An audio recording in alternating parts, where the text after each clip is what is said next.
Verilişin baş sponsoru Kalsi D3 Nikamed.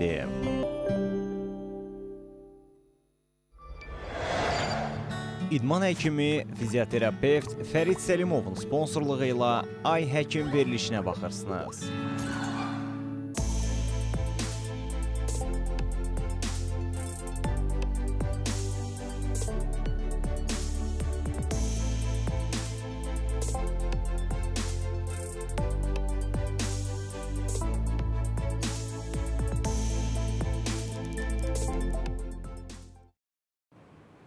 CBC Sport'a baxırsınız, əziz tamaşaçılar. Ay Həkim davam edir. Studiyada doktor Tutu Zeynalovadır. Bugünkü qonağımız uşaq endokrinoloqu doktor Ləman Sultanovadır. Uşaqlarda boy qısalığı və erkən cinsi inkişafdan danışırıq.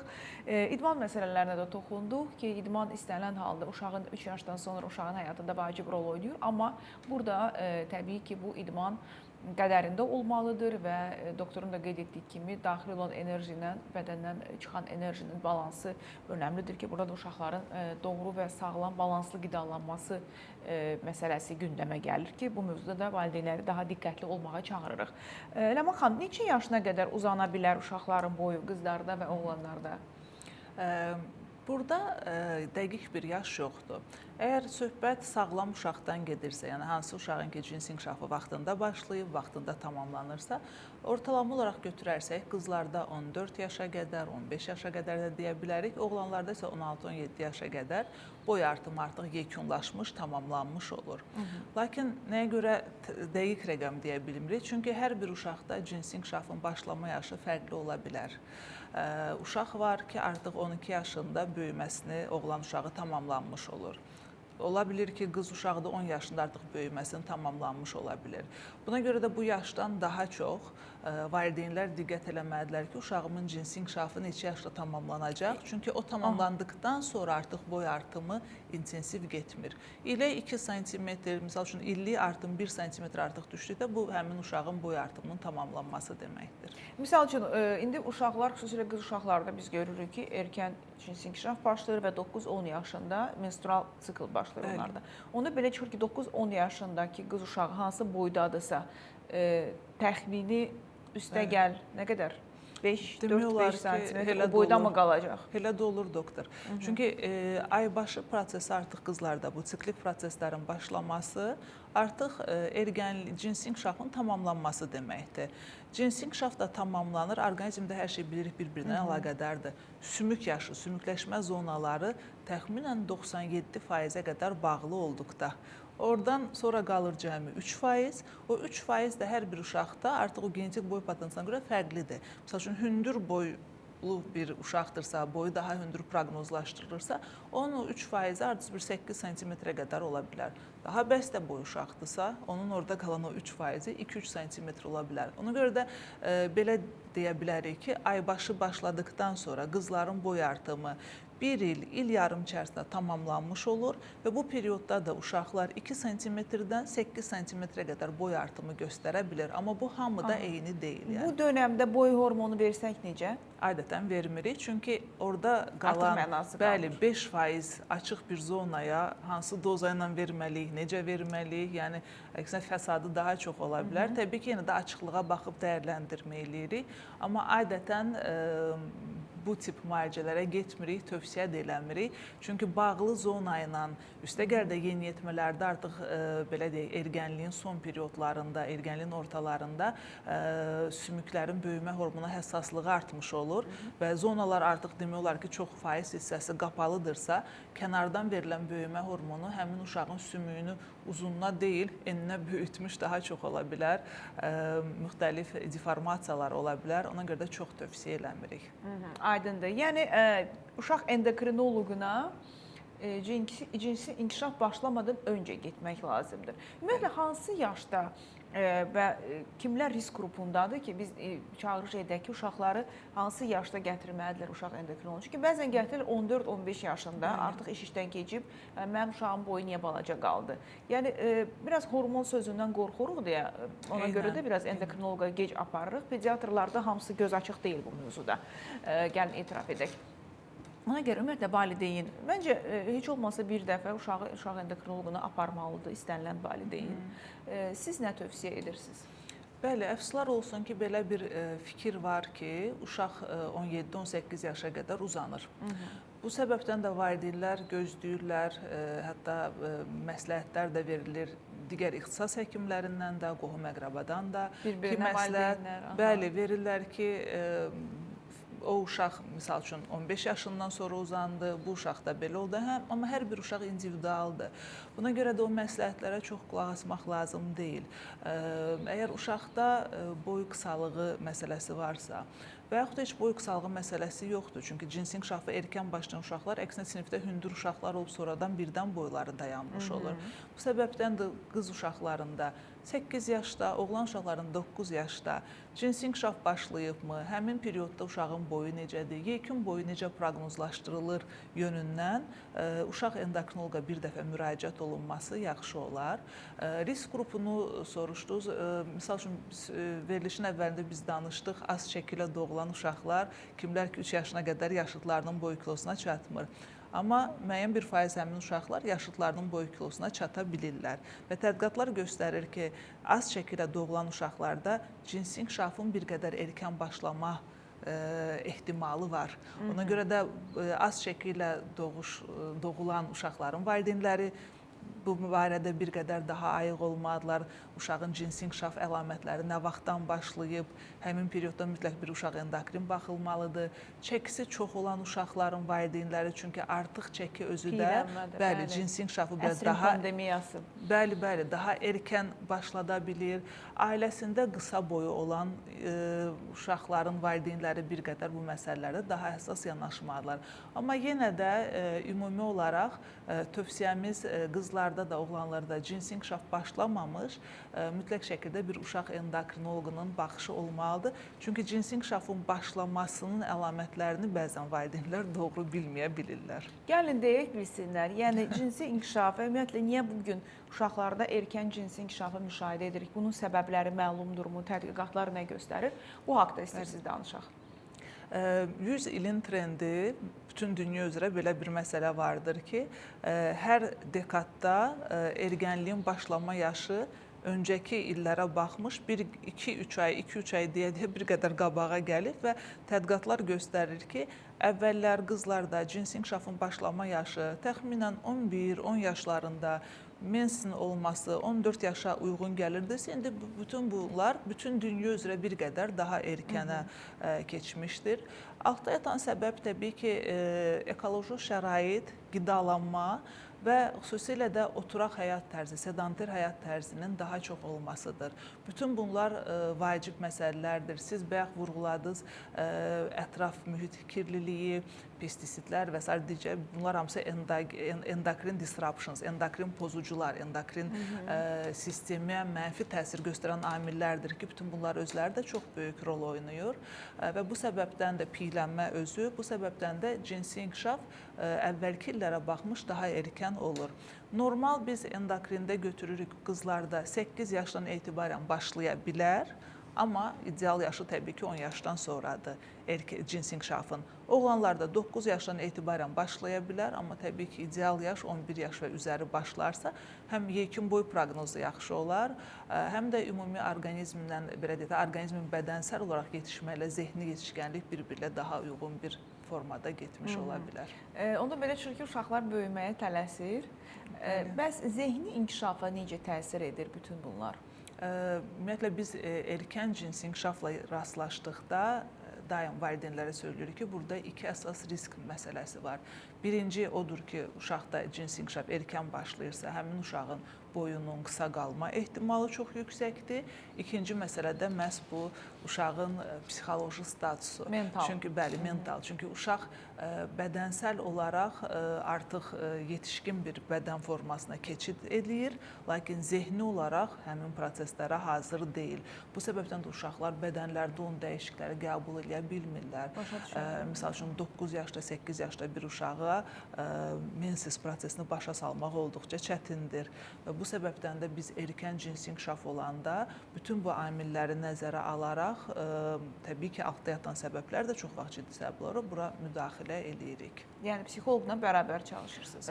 Əgər ki, ailə misal üçün siz bayaq dediyiniz kimi hormon müalicəsindən çox qorxursa, əfsuslar olsun ki, belədir. Amma hansı ki, qorxmaq lazım deyil, fəsadından daha çox qorxmaq lazımdır. O halda bəli, psixoloqa yönəltmək olunur. Çünki uşaq əgər zehni olaraq hazır deyilsə bu prosesə, o zaman bir professional dəstək almağı məncə gələcək üçün faydalı ola bilər onlar üçün. Amma əslində, misal üçün, orada həm psixoloji olaraq, həm də eyni zamanda da tədqiqatlar göstərir ki, 10 yaşdan tez aybaşı görən qadınlarda, qızlarda gələcəkdə süd vəzi xərçəngi, uşaqlıq xərçəngi riski daha da çoxalmış olur digər uşaqlarla müqayisədə. Buna görə də cinsi inkişaf məsələsinə valideynlərdən bir qədər daha həssas yanaşmalarını istəyərdim, tövsiyə eləyərdim. Uşaqlarda tiroid problemləri necə? O da artıbmı? Nə göstərir müşahidələriniz və dünyada olan tədqiqatlar? Tendensiyada elə bir artma yoxdur. Yəni həmişə necə olub rast gəlməsi, əksinə deyərdim ki, son illərdə 1975-ci ildən dünyada başladı. Bizim ölkəmizdə də artıq o tədqiqat aparılır. Daban testi ilə anadan gəlmə qalxana bənzər vəz çatmazlığının erkən diaqnostikası. Bu səbəbdən də deməzdim çox artıb. Sadəcə olaraq fərqindəlik daha çoxdur, valideynlər daha həssas yanaşırlar. Misal üçün, bugünkü gün duzumuz, sularımız yodludur artıq. Azərbaycan ümumiyyətlə dünya yod xəritəsinə görə defisit zonasında deyil. Yəni bizim Azərbaycan defisit zonasında deyil və eyni zamanda bizim respublikamızda da həm içməli suların yodlaşdırılması aparılır, həm duzlar marketlərdə yodlaşdırılmış duzlar satılır deyə yod defisitinə, yod çatmazlığı ilə biz o qədər də yəni əvvəlki kimi endemik hesab olunmuruq belə çıxır. Endemik, yəni yod xəritəsinə görə dünya biz endemik zonada sayılmırıq. Ola bilsin hansısa bir bölgələrdə ola bilər, amma ona aid belə bir araşdırma yoxdur. Ləman xanım, zonalardan danışmışkən, varmı belə bir müşahidəniz ki, filan bölgədən müraciət edən uşaqlarda boy qısalığı, erkən cinsi inkişaf daha çoxdur? Bunu araşdırmısınızmı heç ölkə üzrə? Əfsuslar olsun ki, xeyr, amma çox yaxşı olar onu araşdırmaq. Yəni, xüsusilə bir bizdə respublika üzrə zona yoxdur, harada ki, bəlkə deyərdim ki, qohum evliliklərin daha sıx olduğu bölgələrdə, amma o da çox yaxşı ki, artıq ölkəmizdə ona da qadağa qoyuldu, qohum evliliklər artıq olmayacaq. Amma yox, respublikamız üzrə düzdür, bizim elə mənim çalışdığım kafedrada Azərbaycan üzrə boy persentillərinin hazırlanması 2017-ci ildə səfərimizə hazırlanıb və hər hansı bir zonanın, hər hansı bir bölgəmizin xüsusi diqqət çəkici bir özəlliyi aşkarlanmamışdır. Məktəblərdə necə? Sizcə aparılmalıdırmı? Aparılırmı bu nəzarət, bu boya və mütləq şəkildə aparılmalı. Bu mövzuda maariflənməsinə əslində? Çox yaralı yerimizə toxundunuz. Bu mütləq şəkildə aparılmalıdır. Mən çox istərdim ki, dərs ilinin başlanğıcında, xüsusilə də bu yaş dövrü, 8 yaş, 9 yaş uşaqlarda məktəblər üzrə uşaqların boy çəkisi çox ciddi bir şəkildə ölçülsün və həmin dərs ilinin sonunda bir də o ölçümə aparılsın. 9 aylıq bir rəqəm əlimizdə olacaq. Çünki biz həqiqətən çox əziyyət çəkirik. Uşaq endokrinoloqları olaraq valideyn gəlir, boy qısalığından şübhələnir və biz bilmirik ki, uşağın əvvəlki boy çəkisi necə olub. Hansı ki, o necə deyim, o qrafik çox önəmlidir ki, o xətt necə gedir, artıbmı, azalıbmı? Ona görə də o məktəblərdə bu boy ölçümləri aparılsa çox gözəl olar. Ergənlik prosesləri barədə valideynlər məlumatlandırılsa ki, cinsi inkişafın başlama əlaməti nədir, sonlanma nədir, bu barədə maariflənmə məktəb səviyyəsində aparılsa çox böyük iş görülmüş olar düşünürəm. Məncə də daha çox insana çata bilərik. Həmçinin də əlimizdə daha çox məlumat olar, statistik məlumat olar. Bunun üçün kimə müraciət etmək lazımdır? Səhiyyə Nazirliyimi, təbibmi? İndi Səhiyyə Nazirliyinin əməkdaşları bizim verilişi bildiyim qədərilə bəyənirlər. Belə bir çağırış da edə bilərik ki, növbəti il üçün elə sentyabr ayında uşaqlar artıq yaydan, qaydandan sonra boy ölçümləri aparılsın və məncə çətin bir proses olmayacaq. Hər gün bir sinifi bu işə cəlb etsələr çox yaxşı məlumatlar əldə etmiş Çox olarıq. haqlısınız. Çünki mən bildiyim qədərilə hər məktəbdə bir tibb məntəqəsi var. Bəli. Düzdür, uşaqlar daha çox belə dərsdən icazə almaq üçün gedirlər, başım ağrıdı, qarnım ağrıdı, Bəli, qızdırmam qalxdı. Amma elə o tibb məntəqəsində hamısında boy ölçən boy ölçər olsa, uşaqların boyunu nəzarətdə saxlamaq, həmçinin də çəkisini, bunu da mən xahiş edirəm sizdən. Çox Ləman xanım da əlaqəlidir. qoşular ki, boy çəkisinə uşaqları nəzarət etmək üçün məktəblərdə xahiş edirik sentyabr ayından bu məsələ gündəmə gətirilsin. Və mümkünsə bu məlumatlar sonra həkimlərlə də, yəni ki, Səhiyyə Naziri bu işə əl qoysa, bəlkə də var, biz bilmirik. Varsa da bilək bu haqda. Ölkəmizdə o statistika mən bilən məktəblərdə aparılmır, o işlər aparılmır, amma çox doğru bir çağırış eləmiş oldunuz siz. Mən də çox istərdim ki, məsələ aktuallaşsın. Çünki bu portativdir, tərəzi, stadiometr boy ölçümü aparılsa və ilin sonunda təkrar aparılsa, məsəl üçün bu 9 ay olur da dərs prosesi, 9 ay ərzində yaşa uyğun artımı zəif olan uşaqlar artıq həkimə yönləndirilsə və ya da çox ciddi boy qısalığı olan uşaqlar vaxtında aşkarlanıb həkimə yönləndirilsə, düşünürəm ki, genofondumuza çox böyük faydamız dəymiş olar. Həmçinin də burada nəzərə alaq ki, artıq bugün şükürlər olsun ki, bu boy hormonları ehtiyac varsa artıq pulsuz verilir bu ailələrə ki, uşaqların boyu normaya çatsın. Bəli, bəli. Yəni bu da bir dövlət proqramındadır və nə yaxşı ki, bəli, böyük bir çünki boy hormonu dəstəkdir. bahalıdır, ucuz hormon deyil. Bunu hər ailə alıb uşağına istifadə edə bilmir, amma ehtiyac varsa və bir də dövlət təmin eləyir. Bəli, xüsusi gətirilməsi var. Həqiqətən də çox sevindirici bir haldır ki, artıq respublikamızda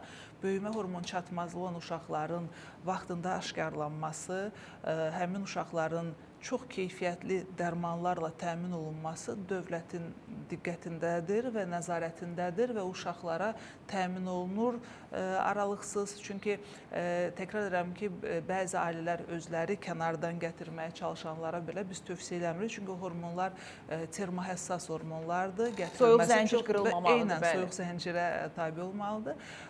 Bu sevindirici haldır. 2000-dən çox uşaq hal-hazırda ölkəmizdə dövlət dəstəyi ilə bu müalicələrdən. Əla. Təşəkkür edirəm sizə. Çox sağ olun. Faydalı məsləhətlər üçün, məlumatlar üçün. Əminəm ki, tamaşaçılarımız da bugün bu uşaqların boy məsələsində və erkən cinsi inkişaf mövzusunda xeyli aydınlandılar. Son olaraq təşəkkürüm verilişimizin baş sponsoru Ştada şirkətinədir. Əgər günə 3 fincanan artıq kofe içirsinizsə, hamiləsizsə, laktasiya dövründəsinizsə, siqaret və spirtli içkidən istifadə edirsinizsə, vegansınızsa, o zaman kalsium ehtiyacınız artmış ola bilər. Bunun üçün təyinata uyğun olaraq kalsium döyüş nikamid, portağal və limon dadlı çeynəmə tabletlərini Ştada şirkəti sizə təklif edir. Kalsium döyüş nikamid 25 ildən artıq mövcuddur və sınalmış preparatdır. İstifadəsi rahatdır, su ilə içməyə ehtiyac yoxdur. Çeynəmə tabletləri şəklindədir və hamilələr və 3 yaşından yuxarı uşaqlar da istifadə edə bilər. Təşəkkürlər baş sponsorumuz Ştada şirkətinə. Digər sponsorumuz İdman həkimi Fərid Səlimovdur. Böyük Britaniya təhsili İdman həkimi Fərid Səlimov fizioterapevtik yanaşma ilə sizin xidmətinizdədir. Diz, onurğa, çiyin, əzələ ağrılarının artıq daha tez və müasir yanaşma ilə müalicə oluna bilərsiniz. 055 318 83 94 nömrəsinə zəng etməyiniz kifayətdir. Bugün uşaq endokrinologiyasından danışdıq. Qonağımız uşaq endokrinologu doktor Ləman Sultanova idi və siz də həm özünüzün, həm uşaqlarınızın sağlamlığını çalışın, sağlam ikən qoruyun, vaxtında həkimlərə müraciət edin. Bütün həkimlər istəyir ki, onların pasiyentləri sağalsın, şəfa tapsın və sağlam yaşasın və biz istəyirik ki, siz həkimə ancaq profilaktik məqsədlə sağlam olduğunuza əmin olmaq üçün gedəsiniz. İnanın səmimiyyətimə, əminəm ki, gələcəkdə həkimlərə bu mövzuda güvənimiz daha da artacaq. Bugünlük bu qədər. Hələlik.